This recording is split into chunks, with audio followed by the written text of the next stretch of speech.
Yes, good afternoon. Sava here from Football Heritage TV. Apologies about the attire. If you didn't see my video earlier, I am at a wedding. Right now, as you're watching this, just after 2 o'clock, I'm at a wedding. So by now, you will know the Spurs team before I do. Spurs versus Burnley. We are back in action away at Turf Moor in the Premier League, looking to maintain what's been a very positive Premier League start to the window. I think everyone would agree with me that after the midweek shenanigans, whether you're sticking up for the idea of completely throwing away a cup to try out your B team, or whether or not you're angry that this happened, I think everyone will agree we need to bounce back in the Premier League today with 3 points, and I overwhelmingly think we will. Let's talk about it in just a few seconds.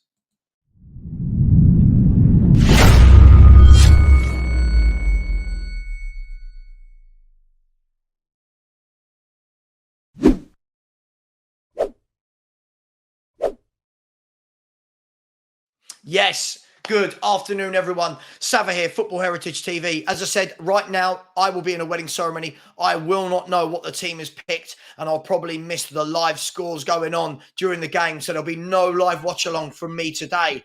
But Tottenham versus Burnley, Spurs must bounce back. There is no two ways about it. If you rest 9 players in the cup and lose, you then have to win your next Premier League game, or the questions will be asked. What was the point? You cannot rest all those players. Then we see them at the weekend and we put in a poor performance. We have to overwhelmingly go to Burnley and get this victory. I think we will. I think Tottenham will win this game 3-1. I think we're always likely to let in a goal. We've had a couple of good games where we haven't conceded. Can we keep 3 clean sheets in a row? That would be amazing. But I think law of averages tells you at some point you're going to concede a goal. 3-0 would be great. I've just got a feeling of 3-1. Let's be brutally honest. Spurs now must go back to that best 11. No sentiment. None of this needing to give players time. We need to go back to that 11 that we know works. The 11 that beat Man United, the 11 that beat Bournemouth convincingly. We need to go back to that. Vicario in goal, Pedro Porro, Romero, Van de Ven and Udogie, Sarr, Basuma, Maddison, Kulu, Son, Richarlison. Now, even though I don't like Richarlison, I think he's got to play because there's no one else to play up front. And he's not going to put Son up front. So he needs to keep that 11.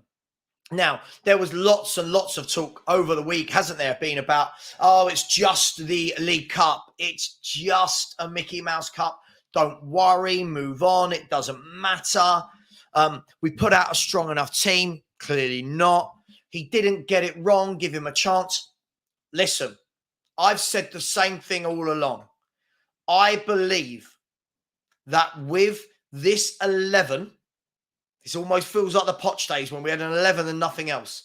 I believe with this 11, Spurs will finish 4th or 5th in the Premier League. However, that is caveated by multiple things. One, that we do not get injuries to key players. By key players, I mean Vicario, Van de Ven, Romero, Basuma, Maddison. That 5 are the core 5 for me that should never, ever, ever be touched unless one of them is struggling with fitness or just outright injured. The others, I think you can tinker with. They're the 5, I think, that have put themselves in pole position as our best players at this football club. That's the spine. That is what people will find hard to break down.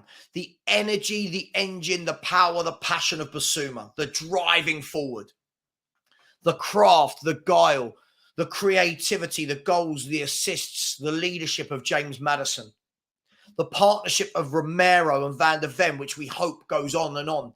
Consistency needed. I said this before, and I really hope that partnership grows. Can you get away every now and then, possibly changing your fullbacks and your wide men? Sure, because you can. The spine needs to stay the same. However, You lose Van der Ven. Let's say you lose Van der Ven for 3 months due to an injury. Touch wood, doesn't happen. If that happens, you've then got Sanchez or Dyer at the back. Now, all of a sudden, we're shipping goals. Now, all of a sudden, that 4th or 5th prediction, for me, turns to 6th, 7th, 8th, 9th. And that's the difference. That is where we should have strengthened in this window. But let's have a look at it so far. We had a 2-2 draw at Brentford. Brentford, who lost 2 games at home all last season. A good team. That was a very good point to kickstart the season.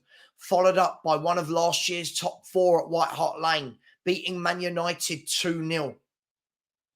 We followed that up with another 2-0 win away at Bournemouth, playing some lovely stuff. Yeah, there were some scary moments.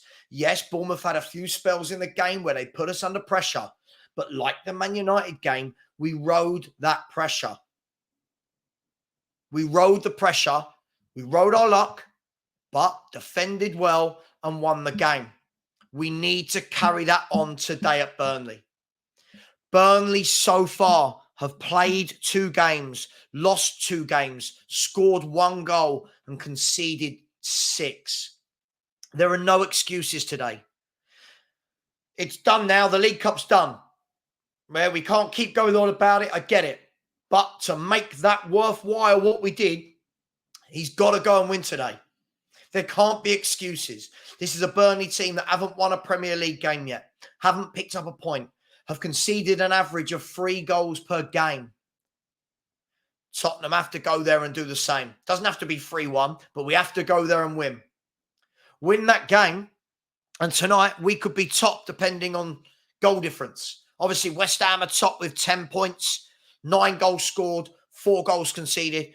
Man City are second on 9 points. They probably will win at home today to Fulham, but you never know.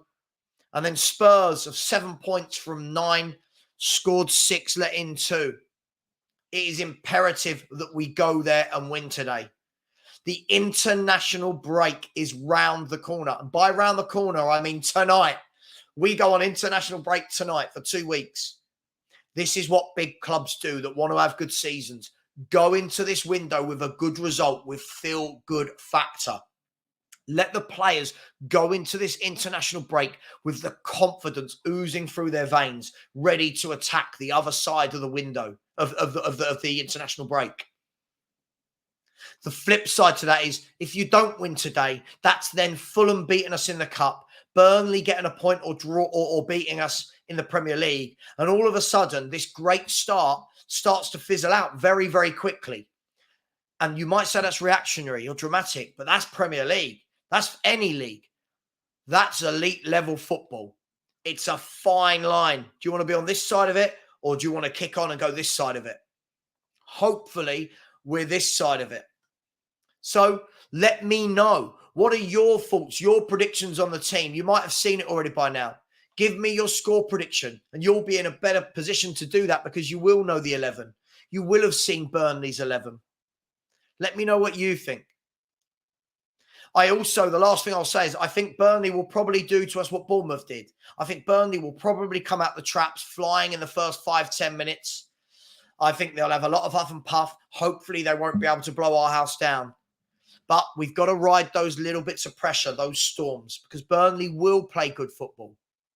They will go gung-ho at some point in the game. But we should have enough to beat Burnley away in the Premier League. Win that, we're sitting in a lovely position, guaranteed to be one of the top 3 going into the international break. Big Ange will get this right in the league. I know he will. The cup blip aside, I trust this guy. Premier League, I trust him. Come on, Spurs. Let's get that win. And let me, next time I check my phone, see that we've won that game. Much love. Be back tomorrow for the Spurs review. We'll have a morning chat with Sava tomorrow as well.